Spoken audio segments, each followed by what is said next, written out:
Jean Cromwell, donc là Salut. on te reçoit parce que tu t'exposes dans la Galerie Magaz, mais surtout parce que tu sors aux éditions donc Noctambule, le dernier des Mohicans. Alors d'abord pour les lecteurs des Zones qui sont un peu tout azimut, est-ce que tu peux te présenter, parce que tout le monde peut-être ne te connaît pas et bon, va te découvrir grâce au dernier des Mohicans. Didier Cromwell, chanteur dans le groupe La Bonne, la Brute et le Truand.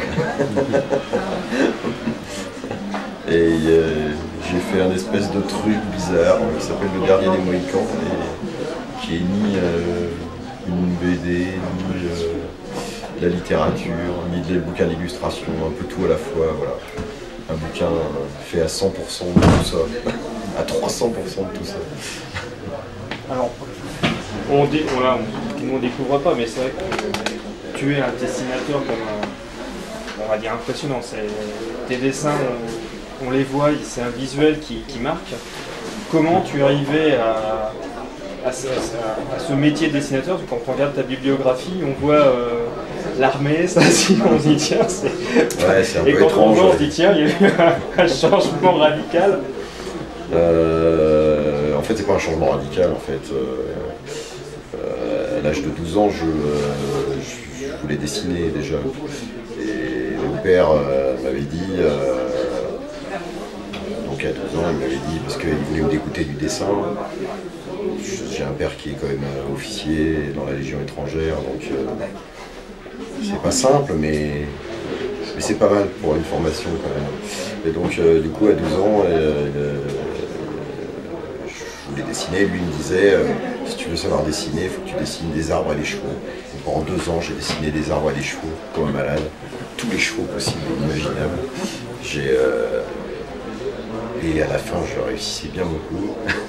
Et donc, j'ai commencé à faire des petites BD comme ça. Et à 14 ans, ma mère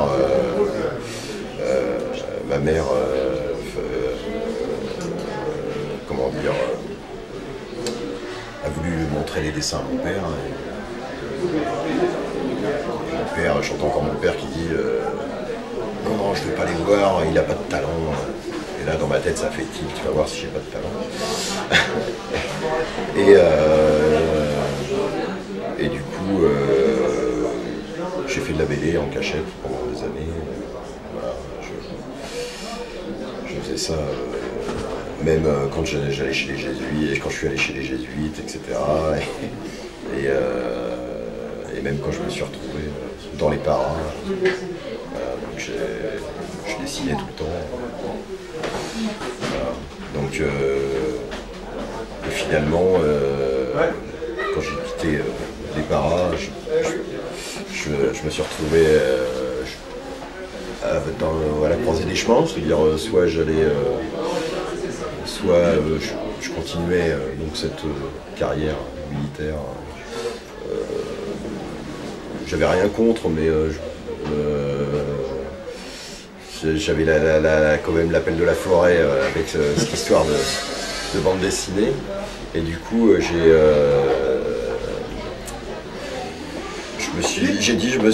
j'allais donc rentrer, dire au revoir à mes parents, leur dire voilà que j'allais préparer, payer mes études, préparer payer mes études en travaillant et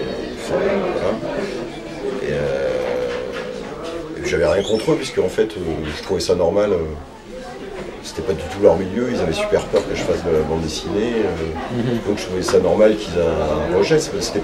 Pour moi, c'était pas un problème. Pour moi, mon problème, c'était de prouver que je pouvais le faire. Ouais. C'est même pas me prouver à eux, c'est me prouver à moi que je pouvais le faire.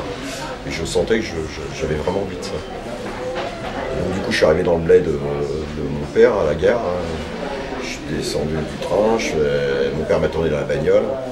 Et là, mon père me dit je t'ai inscrit dans une école de dessin. Là, mon père m'avait piégé. Voilà. Alors, dans le dossier de mais ceci dit, il voulait que je fasse... il pensait que j'allais faire de l'archi intérieur, mais... Et finalement, après, j'ai fait une grosse école de préparation de dessin sur Paris, puisque j'ai fait Penningen.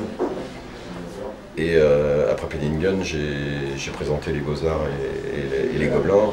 En fait, j'ai réussi les deux et j'ai choisi les Gobelins parce que ça avait une autre façon de dessiner dont j'avais besoin. Il y a la façon classique et la façon dessin animé. Donc du coup, je voulais vraiment faire ça, quoi. Voilà. Donc ça m'a permis d'avoir ces deux techniques avec la dynamique du dessin animé vers lequel j'étais attiré par la dynamique, pas par l'animation pure. Mais la dynamique dans le mouvement arrêté, pour moi, c'était ça, en fait, trouver ça.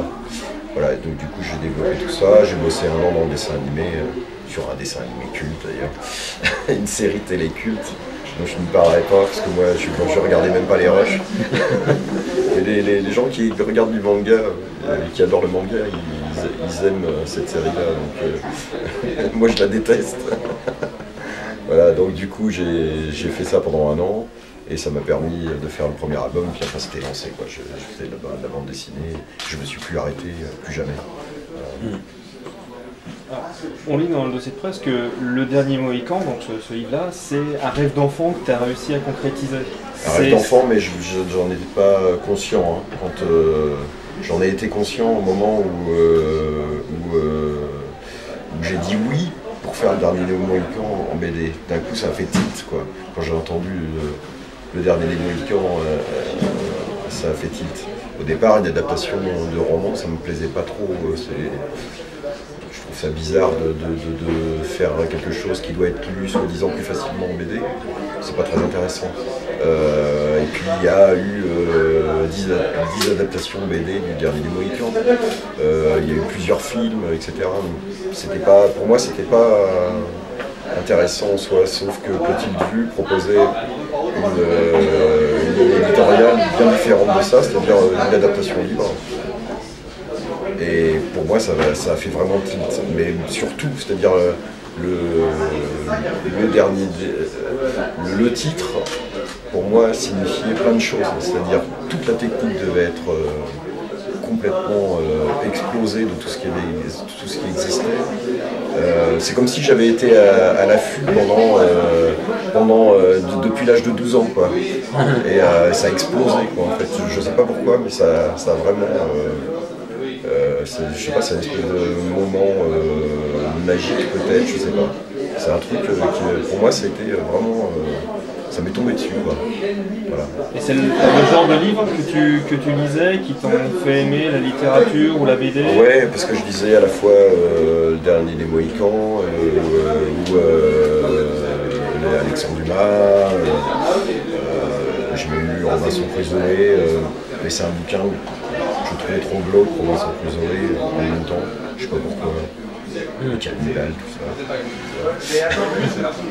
Le personnage seul, non, ça ne m'attirait pas trop, mais Le Dernier des Mohicans, c'est des grands espaces,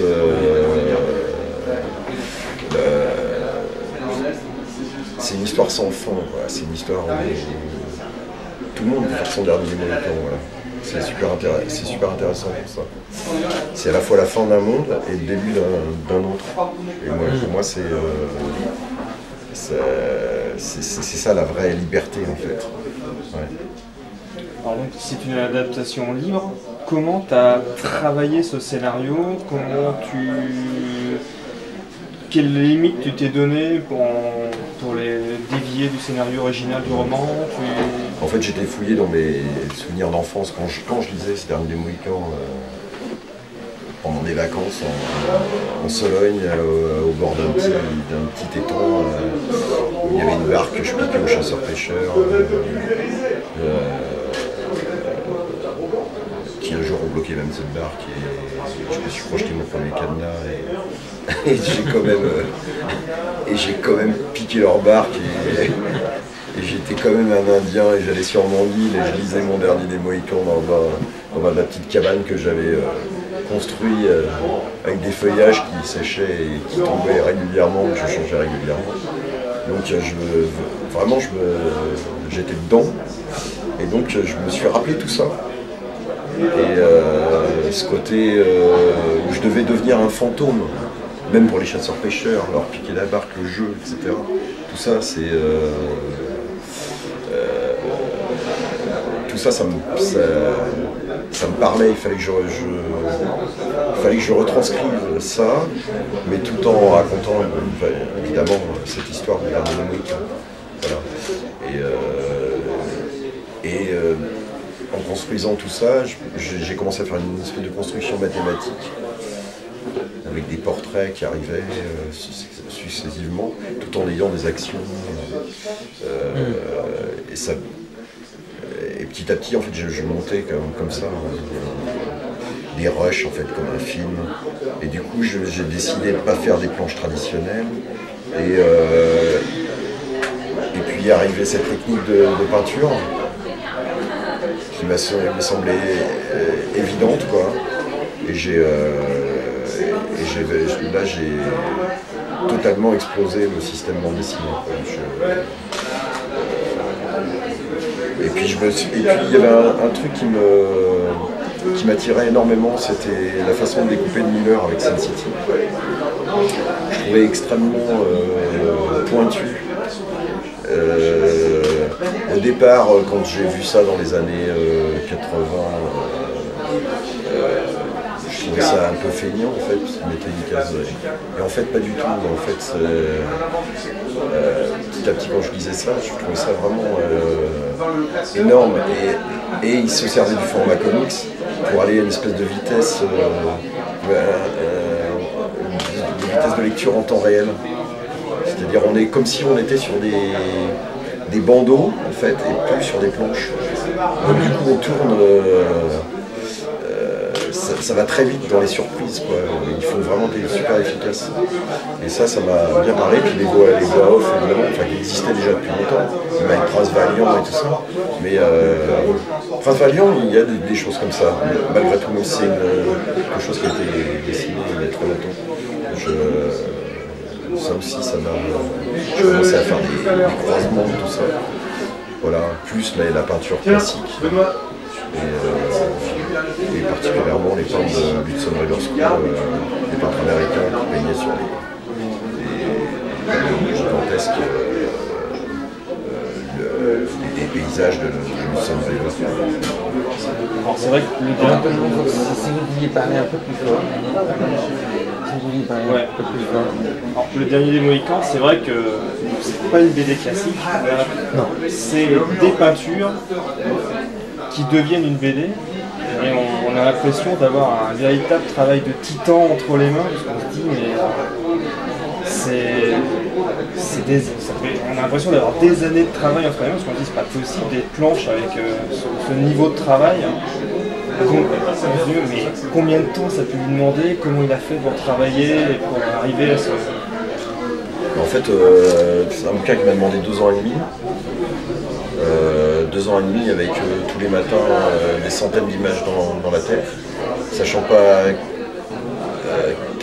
laquelle prendre, quelle allait être la bonne image pour la scène, etc. Donc une espèce de truc un peu schizophrène, voilà. J'avais ça d'un côté. Quand j'arrivais pas à faire ces images tout de suite, je travaillais des fonds en avance. Parce que les fonds me posaient beaucoup de problèmes de séchage, de temps. Au niveau des matières, je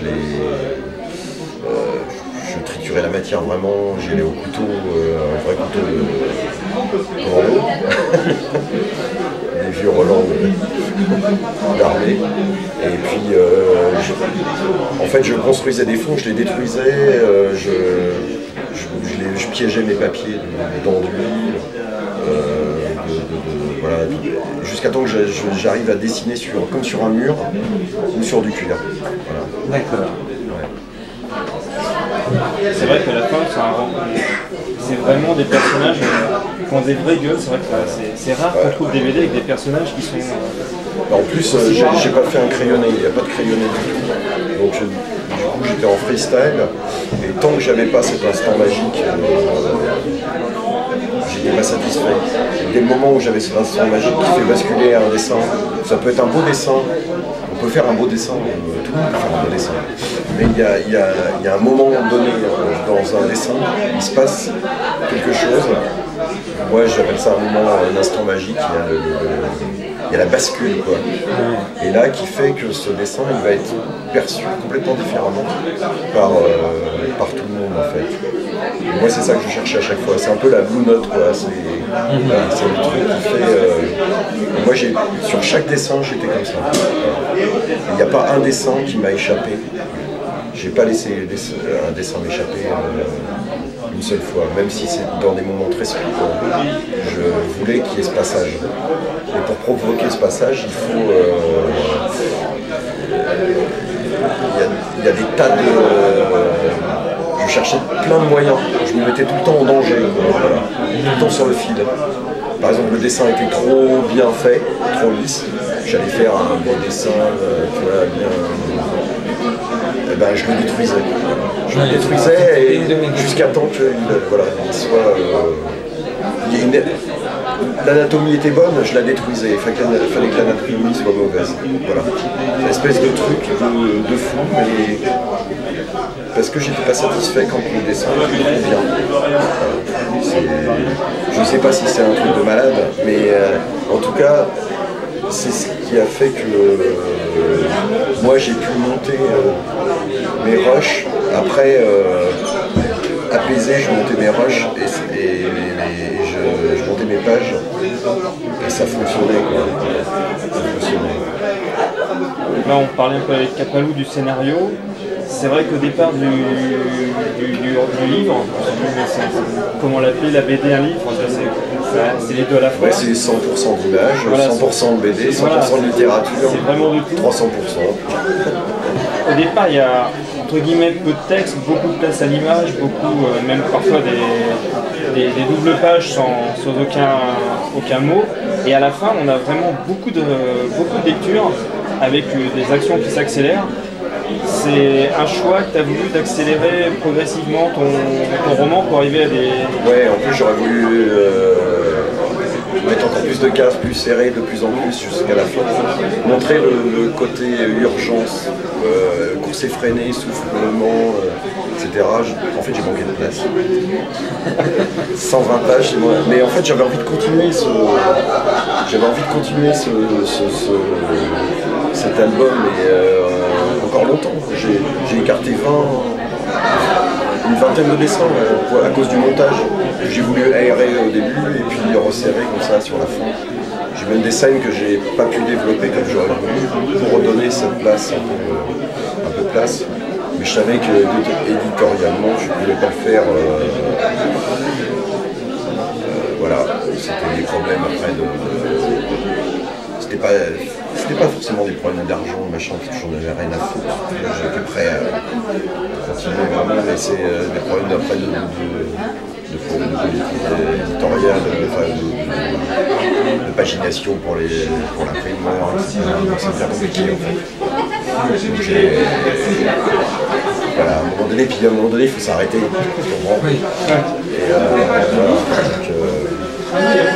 Mais je m'en fous, je continue encore. Hein. Je suis en train de continuer encore à faire ça. Voilà. C'est un peu la question qu'on se pose après donc, un tel ouvrage. C'est vrai qu'on a entre les mains quelque chose un peu d'unique, parce que c'est vrai que de telles BD, on n'en trouve pas quasiment. Elle est vraiment unique. Tu penses que tu te relanceras dans ce type de travail un peu titanesque ou c'est... Ouais. En fait j'ai commencé, mais carrément pas du tout le même sujet. Et puis je vais mixer les techniques et puis mais la chose dont je me passerai plus, c'est... Enfin une chose que je ne pourrais plus faire surtout, c'est une page traditionnelle, c'est-à-dire une page avec ses cases, ses bulles, etc. Maintenant je pourrais plus me passer du numérique au moment du montage. Comme un monteur fait avec un film. Pour moi, ça c'est devenu une espèce de seconde nature. Je ne peux plus faire autrement. Et je trouve ça presque plus intéressant de faire ça. voilà, après, il se peut que je refasse un jour, je revienne un jour à une bande dessinée traditionnelle parce que voilà, j'aurais envie de me refronter à ça, mais par nostalgie peut-être, mais voilà, là c'est vraiment le pied quoi. Ouais, là, en fait c'est le là, pied. tu t'éclates. C'est le pied, voilà, c'est le pied de faire ça. Voilà. Je sais pas, il y a peut-être des gens qui ont découvert ça, tu vois déjà. Mais moi, j'ai voulu même exploser tous ces petits cons qui font du numérique. Voilà, en fait j'étais pas mort depuis 2 ans et demi, j'étais toujours là à l'affût, voilà, des films, je reviendrai.